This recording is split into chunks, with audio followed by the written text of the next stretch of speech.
Nii, nüüd ma võtsin selle pamperi maha, aga tagumise plastik. Kui vaatate, see on õhuke nagu munakoor, paindub väga pehme. Ja nagu ma eelnevalt näitasin, ei ole probleemi seda füüsiliselt inimesel rikkuda.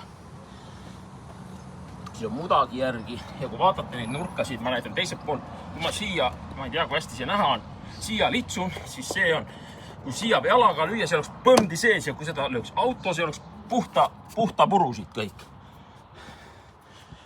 Ja kui siia vaatate, siis löök oli siit ülalt, mille löök oli siit ülevalt.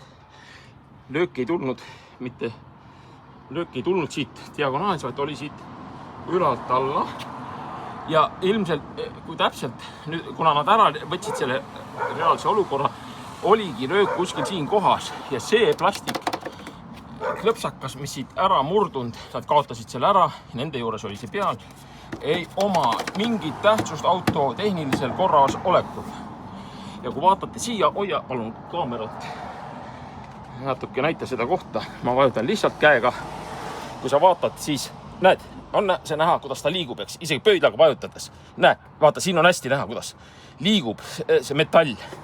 Autodel on tehtud tagaosad ja eest on tehtud pehmed löökidele, et lööki vaid neelavad ja et hoida turvaliselt reisijaid. Ja kui vaatate siin, mis on toimunud, siin ei ole ühtegi jälge näha, et oleks olnud autolöök siit. Mida nad näitasid siin? Näita siia. Siin on nende võib-olla ise oma lohakusest võtnud see plekid, näed, ma väänan selle näpuga sirgeks. See ei ole mingit autolööki, see on rumal jutt siia näidata sellist asja. Näed, ma võin selle igat pidi käega võiksin ära murda selle. Selleks ei ole mingit autolööki siia vaja. Ja nagu näed, siin see nurk, siin võid kõik need nurgad maha võtta, ei oma mingit tähtsust tehnilisel korras olekul. Ja see nurk tuli kindlalt ära selle jalalöögi tagajärjel, mis on ka CCC videol näha. Nii et ütelda siit, ma võiksin käega lüüa siia veel suuremat kahju teha, kui see praegu on. Täiesti jabur jutt, et autoga see on tehtud. Kui siin kohas jalaga põrutada, see oleks sees siin täiesti. Toyota plekk on üldse, nagu ma ennem juba näitasin, ta on igatpidi pehme, näete, kõpsib igalt poolt. Sa võiksid siia kõvasti lüüa, see on plõmm sees. Sellel ei ole mingit probleemi.